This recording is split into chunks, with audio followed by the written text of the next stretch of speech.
Hello, my dear aspirants of the CDS examinations 2024.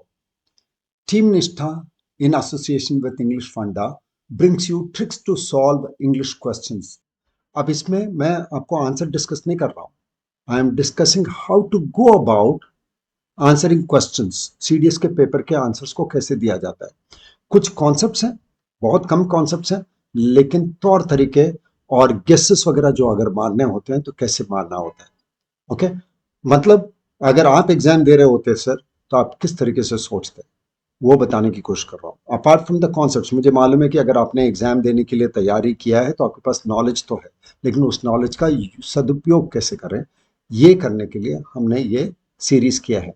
इसके बाद 2023 का जो पेपर 2 है, जिसका अभी तक आंसर नहीं आया है, उसको भी हम डिस्कस करेंगे इसी तरीके से. इस सेशन में प्रीपोजिशन डिटरमाइनर्स को भी हम देख लेते हैं.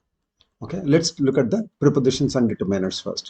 Okay, prepositions और determiners में खास करके preposition का usage ही आना चाहिए आपको, phrasal verbs आने चाहिए, determiners का भी usage आना चाहिए. इसलिए जरा से यहाँ पर मैं ज़्यादा गेस वर्क की बात नहीं बनती. यहाँ पर मैं आता है तो आता है, नहीं आता तो नहीं आता है. इसलिए ये चूंकि ये यूसेज बेस्ड ज़्यादा होते हैं, लॉजिक कम और यूसेज बेस्ड ज़्यादा होता है. लेकिन फिर भी देखते हैं लॉजिक से भी कुछ बन सकता है क्या, वो भी करके देखते हैं. 91. Steve has gone away. He will be away Monday. Away on Monday.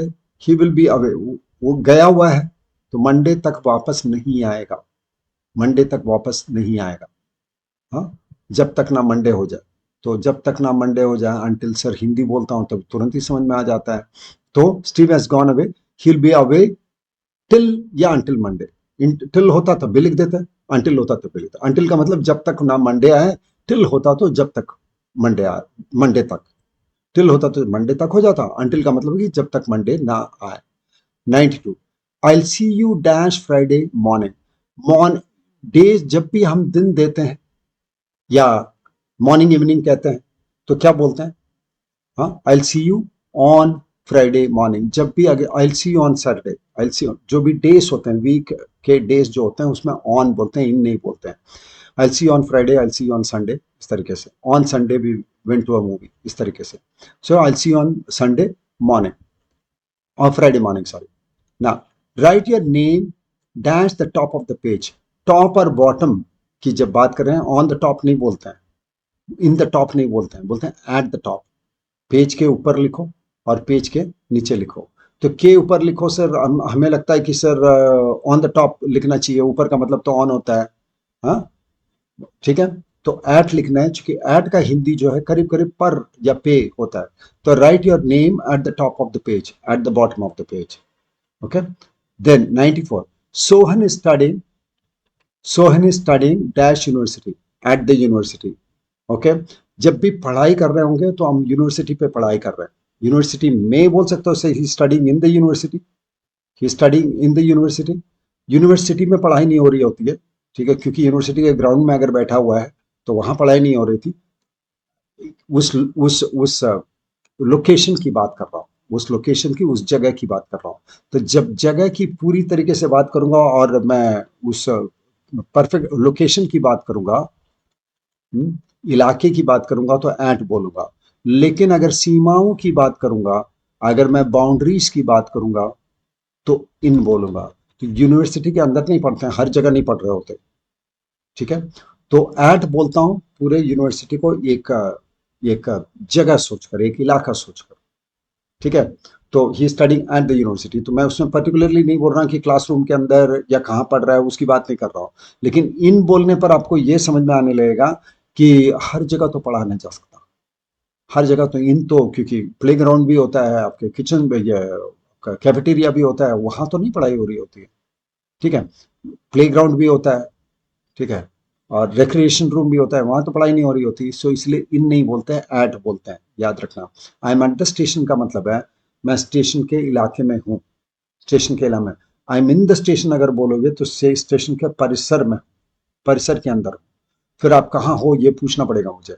हाँ, अगर एट द स्टेशन बोलता हूँ तो स्टेशन के बगल में, स्टेशन के आसपास, उस इलाके में, याद रखना इलाके के लिए एट बोला जाता है, उस लोकेशन के लिए एट बोला जाता है। अगर बाउंड्रीज की बात करो, सीमाओं की बात करेंगे, तो हम बोलेंगे इन। ये याद रखना है, ये सब छोटी छोटी चीजें सीखना पड़ता है। इतना ही कर सकते हैं प्रीपोजिशन में, बहुत ज्यादा भी नहीं कर पाओगे।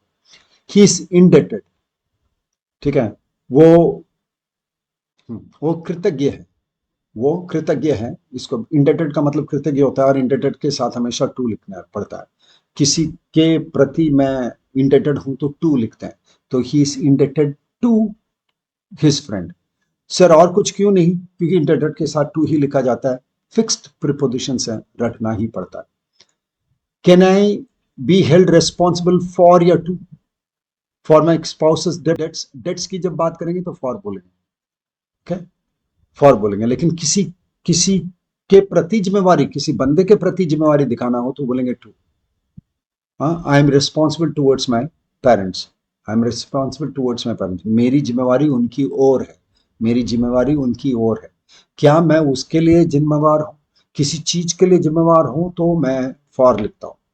किसी के प्रति के लिए लिखता हूं टू, तो यहां पर मैं तो के लिए होना चाहिए, तो फॉर लिख रहा हूं। 97, it was fun to hang out dash the pier. Pier क्या है, जहां सागर में आपका एक ब्रिज टाइप का बना होता है, उसके नीचे बैठ के ही मजा करते, क्योंकि नहीं तो धूप पड़ेगा बहुत ज्यादा, इसीलिए it was fun to hang out beneath the pier. Okay, pier क्या है समझ में आएगा, तभी बीनीथ लिख पाओगे, तभी तुमको समझ में आएगा sentence. Can you pass dash sugar please. अब शुगर के साथ कौन सा आर्टिकल लिखा जाए, डिटरमाइनर कौन सा लिखा जाए। शुगर अनकाउंटेबल है, तो ए और एन का तो सवाल नहीं है, ठीक है। फिर दो में से आता है कि आर्टिकल लिखूं या ना लिखूं। ओके, हम उस टेबल पर रखा हुआ शुगर की बात कर रहे हैं, इसलिए the, can you pass the sugar please. Okay, uncountable तो है, लेकिन जो शुगर है वो पक्का है कि मैं किस शुगर की बात कर रहा हूँ।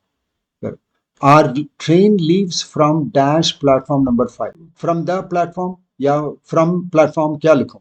A train leaves from platform number 5 या फ्रॉम द प्लेटफॉर्म नंबर 5, या no article, no article. A train leaves platform number 5।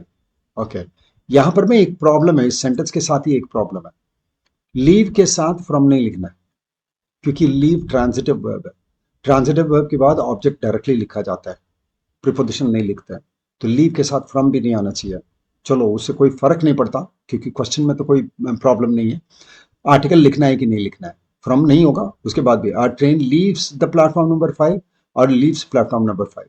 Leaves platform number 5, क्योंकि मैंने ऑलरेडी उसको डिटरमाइन कर दिया, नंबर को डिटरमाइन कर दिया, सो द नंबर 5 नहीं बोलेंगे।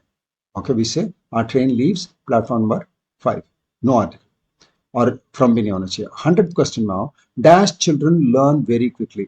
कुछ बच्चे बहुत जल्दी सीख जाते हैं, तो ये चिल्ड्रन तो हो नहीं सकता, चिल्ड्रन प्लूरल है। एनी चिल्ड्रन नहीं हो सकता, एनी चाइल्ड होना चाहिए, ठीक है। मच चिल्ड्रन नहीं होता, काउंटेबल है।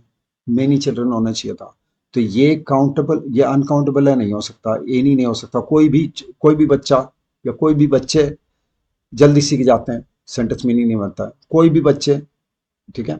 अगर लिखना भी था any child can learn quickly, तो सेंटेंस वैसे लिखा हुआ नहीं है। ये तो हो नहीं सकता चूंकि चिल्ड्रन लिखा हुआ है, तो सम चिल्ड्रन लर्न क्विकली, ठीक है। तो यहां तो आप सोच समझ करके, ग्रामर लगा करके, सेंटेंस को समझते हुए भी आप कर सकते हैं।